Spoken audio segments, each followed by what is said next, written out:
ఓం గం గణపతియే నమ. ఓం నమ శివాయ. ఓం శ్రీమాత్రే నమ. సర్వమంగళ మాంగళ్యే శివే సర్వార్థ సాధకే శరణ్యే త్ర్యంబకే దేవి నారాయణ నమస్తే. అందరికీ నమస్కారం. అందరికీ నూతన సంవత్సర శుభాకాంక్షలు, ఆంగ్ల నూతన సంవత్సర శుభాకాంక్షలు ప్రేక్షకులందరికీ. అయితే మనకి ఇంతకు ముందర లాస్ట్ టైంలో నేను ఒక్కొక్క రాశి వాళ్ళకి 2025 ఏ ఏ రాశుల వారికి ఎలాంటి ఫలితాలు వస్తాయి, అవి మన తెలుగు పంచాంగంతో సంబంధం లేకుండా కేవలం ఆంగ్ల సంవత్సరం దాని ప్రకారం మనము ఏ రాశులకి ఏ ఏ మార్పులు జరుగుతాయి, ఎలా ఉంటుంది, ఇవన్నీ నేను ఇన్డెప్త్గా చెప్పాను లాస్ట్ వీడియోలో. సో ఈ రోజు ఏంటంటే మనము త్వరలోనే మనకి ఏ రాశులు ఎఫెక్ట్ ఎలా వస్తున్నాయి, ఏవి ఎలా ఇలాంటి మార్పులు వస్తున్నాయి అని చూసినట్టయితే మనకి ముఖ్యంగా మార్చ్లో షష్టగ్రహ కూటమి అనేది జరుగుతోంది.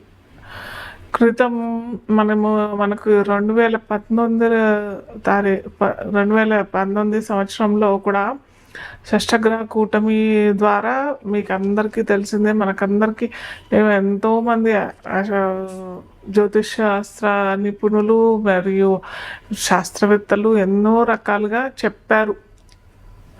ఖచ్చితంగా ఏదో సంఘటన జరుగుతుంది, అది మానవాతీతంగానికి పెద్ద ఆటంకాలు తెస్తుంది అని చెప్పేసి ఖచ్చితంగా చెప్పాము కూడా.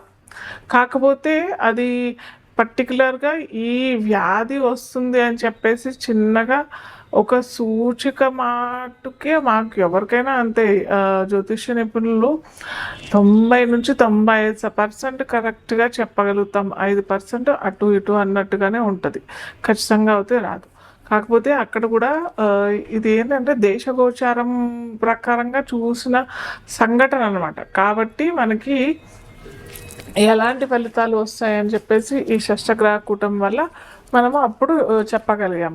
అందరూ జ్యోతిష నిపుణులు చెప్పారు, ఖచ్చితంగా చెప్పారు, పలానా తారీఖు ఈ పంచగ్రహ షష్టగ్రహ కూటమి వస్తుంది, దానివల్ల ఏ రాశులు ఇబ్బంది పడతారు కూడా ఖచ్చితంగా చెప్పారు. కాకపోతే అక్కడ ఏమైందంటే గురుబలం పోయింది. అక్కడ బృహస్పతి ఒక్కసారి ఒకే సంవత్సరంలో మూడు రాశులు అటు ధనుర్రాశి, వృశ్చిక రాశి, మకర రాశి, ఈ 3 రాశులు ఎఫెక్ట్ అయ్యాయి. ఒకే సంవత్సరంలో 3 రాశుల్లో బృహస్పతి లేదా శని భగవానుడు, అంటే బృహస్పతి అంటే గురువు కనుక మారినట్టయితే ఒక ప్రళయం జరిగే అవకాశాలు చాలా ఉంటాయి. కానీ ఇక్కడ మనకి షష్టగ్రహ కూటమిలో కూడా పెద్దగా మార్పులు అవుతాయి. అంటే దేశగోచారము ముఖ్యంగా మనం చెప్పేది ఈ షష్టగ్రహ కూటమి, దేశగ్రహ గోచారము ప్లస్ రాజకీయవేత్తలకి రాజకీయాలు ఎలా అవుతాయి, వాటి వల్ల ఎలాంటి ఫలితాలు వస్తాయి అనేసి మనము తూచాతాయిగా మనం చెప్పగలుగుతాం. కాకపోతే ఇది పర్సనల్గా మనం చూసినట్టయితే ఒక్కో రాశి, మళ్ళీ నేను చెప్తున్నాను ప్రతిసారి నేను ఈ వీడియో తీసినప్పుడల్లా పర్సనల్గా మీ వ్యక్తిత్వ జాతకంలో మీ జాతకాల్లో ఏ దశ అంతర్దశలు నడుస్తున్నాయి, మీ లగ్నం ఏంటి ఖచ్చితంగా తెలుసుకొని ఆ దశ అంతర్దశలు ఈ గోచార ఫలితాలు ఎలా వస్తాయి అని చూసుకున్నట్టయితే మనకు అప్పుడు కరెక్ట్గా ఫలితాలు వస్తాయి. అలా కాకుండా కేవలం ఇప్పుడు చెప్పిన గోచారమే ఈ రాశులకి ఎఫెక్ట్ అవుతుందని అంటే అది కాదు. దాంట్లో ఓన్లీ 50 నుంచి 60% లేదా ఒక్కోసారి 50% రిజల్ట్స్ కూడా రావు, మనకి ఫలితాలు ఎంతగానం రావు.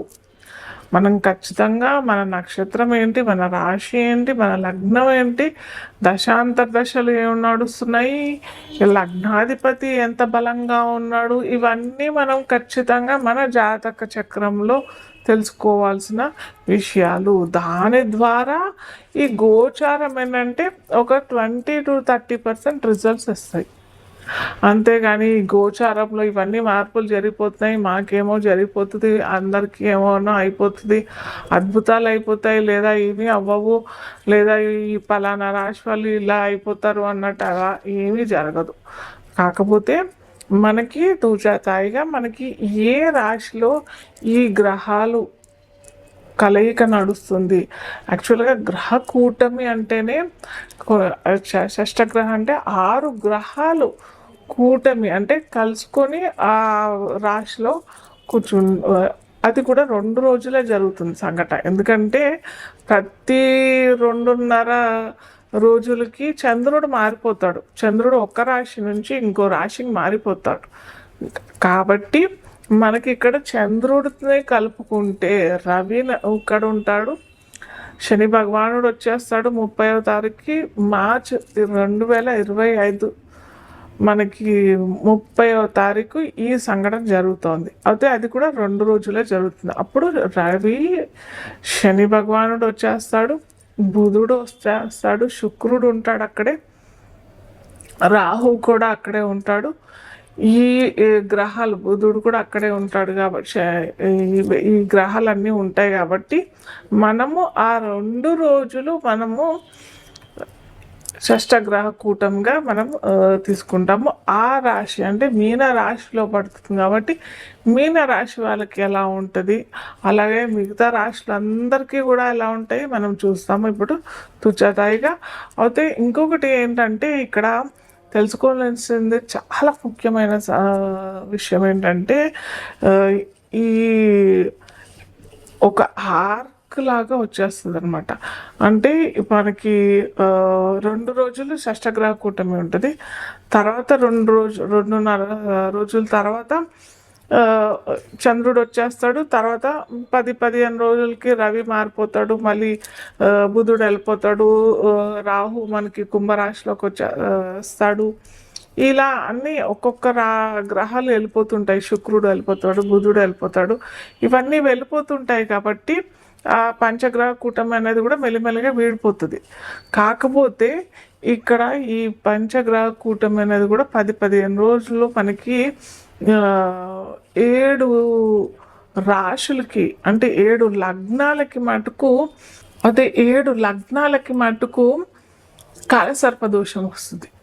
అయితే చాలా మటుకు అందరూ చెప్పేది ఏంటంటే కాలసర్పదోషం అనేది కాలసర్ప యోగమా అని చెప్పబడుతుంది. మన పూర్వీకులు చెప్పిన విధానం అయితే ఈ కాలసర్పయోగము దేశ గోచారంకే వర్తిస్తుంది, కానీ పర్సనల్గా వ్యక్తిత్వ జాతకానికి ఎటువంటి ఇబ్బంది ఉండదు అనేసి చెప్తారు. కానీ కొన్ని లగ్నాలకి మటుకు ఒక్కొక్క 12 రకాల ఇవి కాలసర్పదోషాలు ఉంటాయి. సో ఒక్కొక్క కాలసర్పదోషం ఒక్కో విధమైన ఫలితాలు కూడా ఇస్తుంది. ఇన్డెప్త్గా ఎప్పుడన్నా వీలుంటే నేను చెప్తాను ఒక్కొక్క కాలసర్పదోషం ఏ విధమైన ఫలితాలు ఇస్తుంది అని చెప్పేసి మరిన్ని వీడియోస్లోను. అయితే అలా ఈ 7 లగ్నాలకి మటుకు ఖచ్చితంగా ఈ కాలసర్పదోషం అయితే వర్తిస్తుంది. మీరు ఎవరన్నా పిల్లలు పుట్టేవాళ్ళు వాళ్ళు ఏమన్నా ఉంటే ఏమంటారు, చాలామంది నన్ను అయితే అడుగుతూ ఉంటారు టైమింగ్స్ ఇవ్వమని చెప్పేసి. దయచేసి ఈ కాలసర్పదోషంలో కాకుండా వేరే లగ్నాల్లో చూసుకోండి మీ పిల్లలు పుట్టుక. ఇది ఒక్కటి మన చేతిలో కొద్దిగా ఉంటుంది. జనన సమయము మరణ సమయము ఈ 2 మన చేతుల్లో ఉండవు చెప్పాలంటే. కాకపోతే మన మానవ ప్రయత్నం ఏదన్నా చేయాలంటే మటుకు ఇది మన చేతుల్లో ఉంటుంది. కాస్త చూసి చేసుకోండి. సింహ లగ్నం తెలియని వారికి రాశి అని అనుకున్నట్టయితే సింహ లగ్నాధిపతి ఎవరు అని అంటే రవి. గ్రహరాజు అయిన రవి మనకి ఎక్కడున్నాడు అని అంటే అష్టమంలో ఉన్నాడు. రవి అష్టమంలోనే 4 రోజుల పాటు ధనురాశిలోనే ఉంటాడు. అయితే ఇక్కడే మనకి ఏంటంటే రవితో పాటు వేరే గ్రహాలు అసంగత్వం పొందుతాయి. అంటే రవి గ్రహరాజు కదా, రాజు సింహం. ఒక అడవిలో సింహం ఎంత పవర్ఫుల్గా ఉంటుందో ఆ అడవి మొత్తంలో సింహం ఎక్కడ తిరిగినా కానీ రాజు రాజే.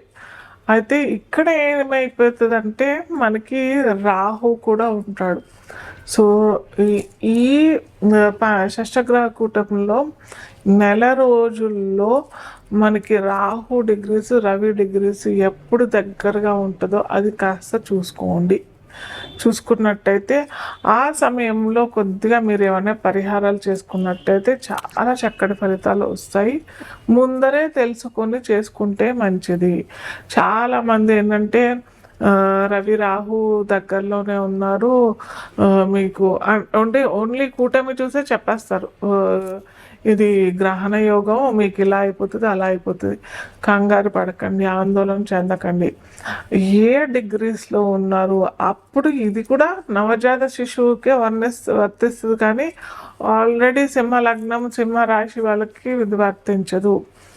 ఎందుకంటే చెప్పాను కదా, ఒక అడవిలో రాజు ఎంత పవర్ఫుల్గా ఉంటాడో అంతే పవర్ఫుల్గా ఇక్కడ రవి కూడా ఉంటాడు. కాకపోతే ఇక్కడ అష్టమం అయిపోయింది కాబట్టి ఖచ్చితంగా ఈ పంచగ్రహ కూటమి షష్టగ్రహ కూటమి ఇవన్నీ ఏమీ వర్తించదు, కానీ అష్టమంలో ఫలితాలు ఇస్తాడనమాట రవి.